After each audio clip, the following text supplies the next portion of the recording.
Barabanki UP से खबर आ रही है। जी हाँ, बड़ी खबर निकल कर आ रही है बाराबंकी यूपी से। बाराबंकी में प्रभारी मंत्री ने बाढ़ प्रभावित गांव का दौरा किया, पीड़ित परिवारों को बांटी राहत सामग्री। और क्या क्या हुआ, जानिए टीएनआई की इस खास रिपोर्ट में। बाराबंकी में तहसील रामनगर के बाढ़ प्रभावित गांव का राज्य मंत्री कारागार जिले के प्रभारी मंत्री सुरेश राही ने जिले के प्रशासनिक अधिकारियों के साथ दौरा किया। हेतमापुर तटबंध पर बाढ़ राहत सहायता वितरण कार्यक्रम में प्रभारी मंत्री द्वारा बाढ़ प्रभावित 650 परिवारों को राहत सामग्री का वितरण किया। साथ ही 25 परिवारों को बाढ़ राहत सहायता राशि और भूमि आवंटन प्रमाण पत्र भी वितरित किया।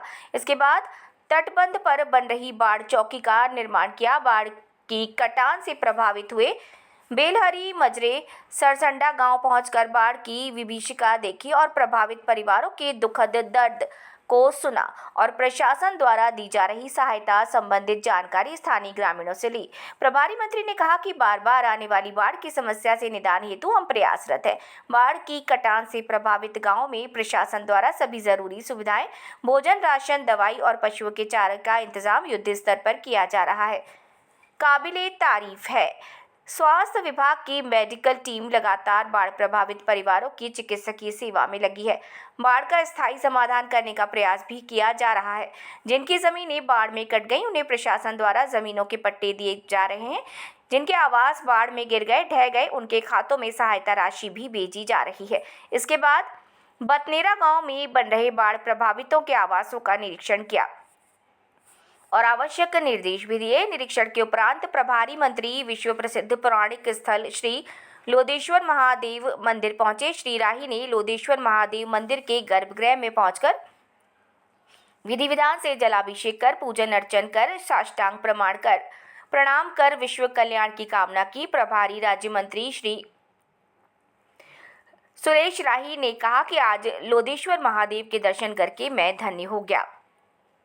आगे श्री राही ने बताया कि कॉरिडोर के लिए रजिस्ट्री का कार्य भी तीव्र गति से हो रहा है। जल्द ही कॉरिडोर बनाने का काम शुरू किया जाएगा। रोड किनारे पीडब्ल्यूडी विभाग के द्वारा डामर रोड के चौड़ीकरण का कार्य भी किया जा रहा है। सर ये बताइए, यहाँ हर साल बाढ़ आती है और बाढ़ पीड़ित काफ़ी परेशान होते हैं, इनके लिए क्या व्यवस्थाएं की गई है? सरकार की कौन सी योजनाएं हैं जो इनको राहत दे सकती? देखिए, हर वर्ष बाढ़ आती है यहाँ पे, सबको पता है, और जब तक इसका कोई स्थायी समाधान नहीं होगा तो इस तरीके से ये बाढ़ चलती रहेगी। हालांकि अभी माननीय आदरणीय मुख्यमंत्री जी ने हम लोग भेजा यहाँ पे है, बाढ़ क्षेत्र की देख के आओ किस तरीके से व्यवस्थाएं हैं, इनको व्यवस्थाएं मिल रही नहीं मिल रही हैं, और हमारा प्रशासन इन लोगों की सेवा में लगा हुआ है, देखा हमने। लेकिन चूँकि बाढ़ की बात आपने बताई है, तो बाढ़ का स्थायी समाधान जो है हम लोग प्रयास करेंगे इसका एक स्थायी समाधान हो। ये पॉपुलेशन और ये तिगुड़िया वगैरह और ये बोरी से ये स्थायी समाधान नहीं है। इस पर हम लोग इस पर एक बैठेंगे, भी चर्चा करेंगे और इसका एक स्थायी समाधान लाएंगे ताकि भविष्य में बाढ़ ना आने पाए और जो किसानों की ज़मीनें नदी में फंस गई हैं उनको मिल जाए। जी, बाढ़ पीड़ितों की किस प्रकार सहायता की जा रही है इस समय? देखिए, जो उनकी ज़मीनें कट गई हैं तो अभी प्रशासन से बताया गया कि इनको पट्टे उपलब्ध कराए जाएँ, ज़मीन चिन्हित करके उनको पट्टे दे दिए जाएँ, और आवास का जो आवास इनके चले गए हैं उनको पैसा दिया जा रहा है। उनके खातों में पैसा पहुंच भी चुका है, आवास का पट्टा भी और आवास के पट्टे भी दिए गए हैं। बाकी भोजन की व्यवस्था प्रशासन कर रहा है और लगातार हमारा प्रशासन उनकी निगरानी कर रहा है, उनकी सेवा कर रहा है ताकि उन्हें किसी भी प्रकार की कोई तकलीफ ना होने पाए।